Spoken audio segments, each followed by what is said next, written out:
इन साधनों में से पहला साधन था पंजाब से हुई लड़ाई। डलहौजी के पैरों का स्पर्श हिंदुस्तान के किनारे से होते ही उसे तुरंत यह ध्यान में आया कि पंजाब में जब तक रंजीत सिंह है तब तक अपनी पाप वासना पूरी करना इंग्लैंड के लिए बहुत भारी होगा।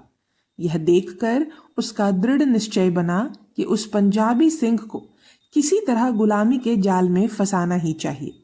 यद्यपि जालियांवाला बाग के द्वार से बाहर आकर उस पंजाबी सिंह ने एक भयंकर आघात अपने शत्रु की छाती पर किया, लेकिन गुजरात के पिछले द्वार से शत्रु अंदर घुसा और सिंह गुफा जल्दी ही सिंह का पिंजरा बन गई।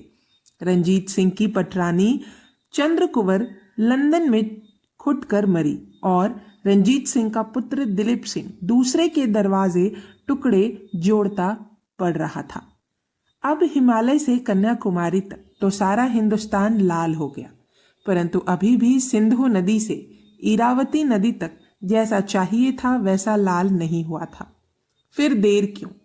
ब्रह्मद्वेष में एक शांति मिशन भेजा कि फतेह हुई। केवल वह शांति मिशन शांति का इतने प्रेम से आलिंगन करे कि उसकी पसलियां चूर चूर हो जाए। यह अति प्यारा कार्य भी अंत में संपन्न हो गया और ब्रह्मदेश लाल रंग में रंग गया। अब सिंधु नदी से इरावती तक और हिमालय से रामेश्वरम तक सारा हिंदुस्तान सचमुच लाल हो गया, पर जल्दी ही रक्त रंजित नहीं होगा, यह कैसे कहें। पंजाब और ब्रह्मदेश अंग्रेजों ने जीते अर्थात क्या किया, उसकी कल्पना केवल नामों से ही नहीं हो सकती। अकेले पंजाब का अर्थ था 50,000 वर्ग मील का प्रदेश और 40 लाख जनसंख्या। जिन 5 नदियों के तट पर ऋषियों ने वेद मंत्र गाए, उनके द्वारा संचित यह प्रदेश पंजाब। यही प्रदेश लेने अलेक्जेंडर आया और इसी प्रदेश को बचाने के लिए पोरस लड़ा। इसी प्रदेश को लेकर रावण की भी महत्वाकांक्षा पूरी हो गई होती, परंतु डलहौजी को पंजाब और ब्रह्मदेश जैसे विस्तृत प्रदेश लेकर भी कोई संतोष ना हुआ। हिंदुस्तान की सरहद तो अवश्य बढ़ी, परंतु अब भी अंदर पूर्व बादशाहों की कुछ मजार पेश थे, अतः उन्हें भी उखाड़कर सर्वत्र मैदान करने की उसने प्रतिज्ञा की। पुरानी बादशाही के ये मजार स्थान घेरे हुए थे। केवल इतना ही नहीं, इन पुराने मजारों में गड़े प्रेतों से ही भावी बादशाही की पुनर्जीवित होने की संभावना थी। यह संभावना डलहौजी को पूरी तरह समझ में आ गई थी। सतारा के मजार में हिंदू पद पादशाही गड़ी हुई थी और यीशु मसीह के पुनर्जीवन की तरह उन गड़े हुए प्रेतों में से कदाचित किसी भावी बादशाही का पुनर्जीवन होगा। यह डर यीशु के चरित्र पर विश्वास रखने वाले डलहौजी को लगा हो तो कोई आश्चर्य नहीं। सन 1857 के अप्रैल माह में सतारा के अंतिम महाराज अप्पा साहब दिवंगत हुए। यह समाचार मिलते ही डलहौजी ने वह रियासत हथियाने का निश्चय किया। कारण यह कि राजा की जायज संपत्ति नहीं थी। जायज संपत्ति ना होने से गवार मजदूर की झोपड़ी भी लावारिस नहीं हो जाती। वह उनके द्वारा नियुक्त दत्तक को या उसके निकट संबंधी को दे दी जाती है।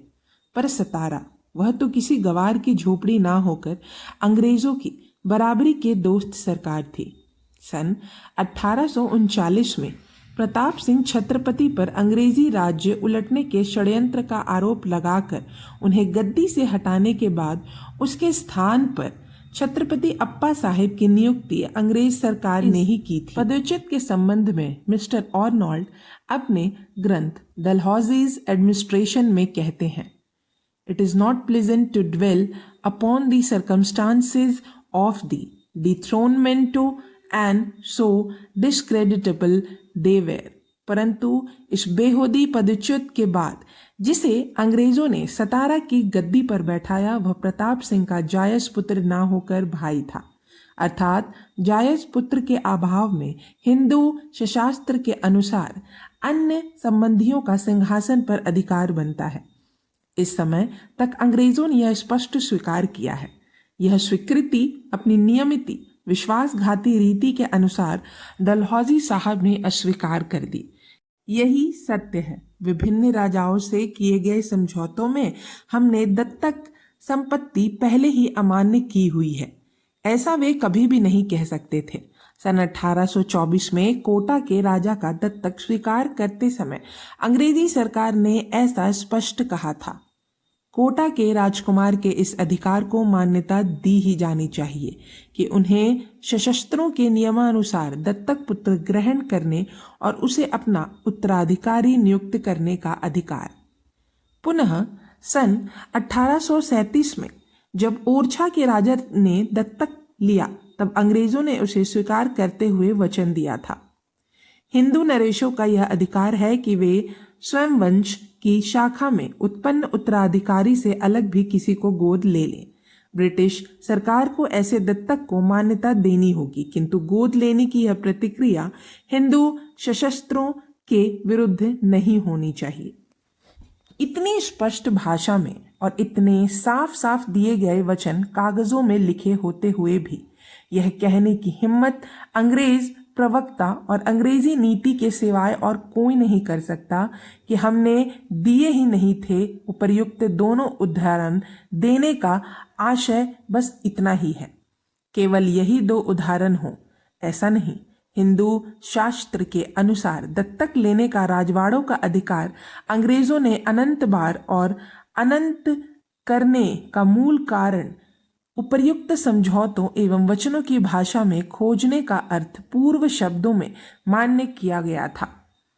केवल सन 1823 से 1847 तक अंग्रेज सरकार ने एकदम स्पष्ट शब्दों में लगभग 15 राज्यों की गद्दियों पर दत्तक राजाओं की योजना एवं अधिकार मान्य किए गए।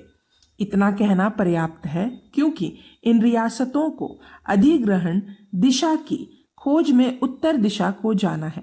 हिंदुस्तान की भूमि सपाट करने के लिए डलहौजी आया था और सतारा के हिंदू पदपादशाही की कब्र अपना सिर ऊंचा करना चाहती थी, अर्थात प्रताप सिंह एवं अप्पा साहब इन दोनों ही भाइयों ने सशस्त्रोक्त पद्धति से दत्तक लिए थे। फिर भी अंग्रेजों ने उन्हें सतारा की गद्दी सन 1674 में गागा भट्ट के हाथों अभिशक्ति और शिवाजी जिस पर विराजे थे, वह वही गद्दी का पहला बाजीराव अपनी विजय अर्पण कर मुजरा करता था।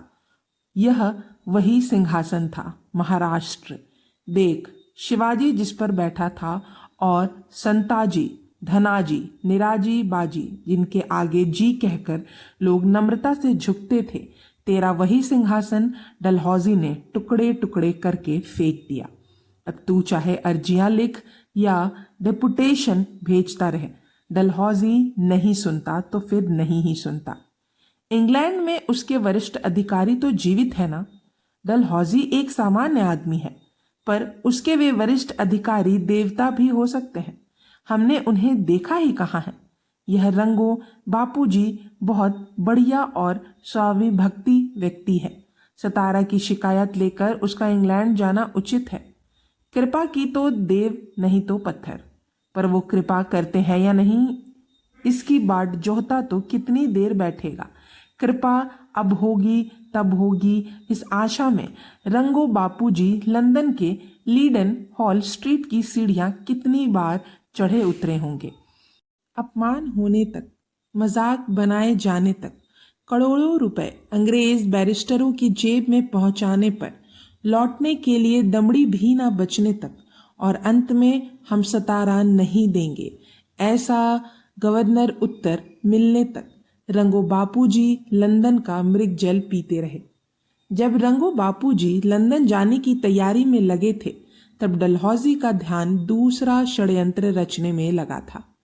मराठा सत्ता का एक पौधा नागपुर की गद्दी के स्वामी रघोजी भोसले अपनी आयु के 47वें वर्ष में ही अचानक स्वर्गवास का कारण बना। जिन्हें यह ज्ञात रहा कि अंग्रेज हमसे द्वेष करते हैं, पर वे बच गए। जिन्होंने भी यह माना कि अंग्रेजों से हमारा स्नेह है, उनकी गर्दन मीठी छुरी से कटी। विदर्भ का राज्य अंग्रेजों की जागीर नहीं थी या वह उनकी मातहत रियासत भी नहीं थी, वह एक स्वतंत्र और बराबरी की सरकार थी। ऐसे राज्य का राजा निसंतान मर गया और उस राज्य का अधिग्रहण करने का अधिकार किस पूर्व या पश्चिम के न्याय से मिलता है, यह सिद्ध करके दिखाने के लिए सिल्वियन ने अंग्रेज सरकार का आह्वान किया था।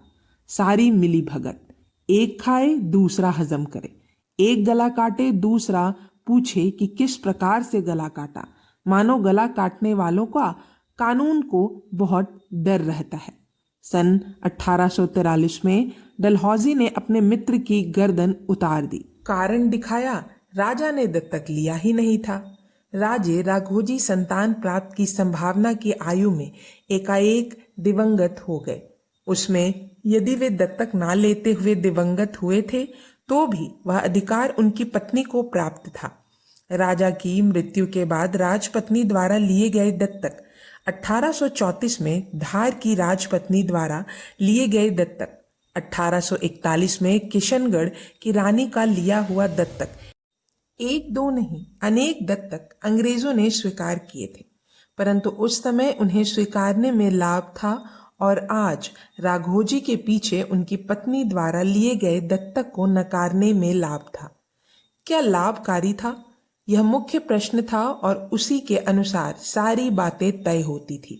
दत्तक नहीं लिया, इसीलिए सतारा का राज्य अधिग्रहित किया तो लिया हुआ दत्तक वारिस नहीं होता, इसीलिए सतारा का राज्य अधिग्रहित किया। अपने प्राण बचाने की वास्तविकता इच्छा हो तो तर्कशास्त्र के चक्कर में ना पड़े, यही उचित है।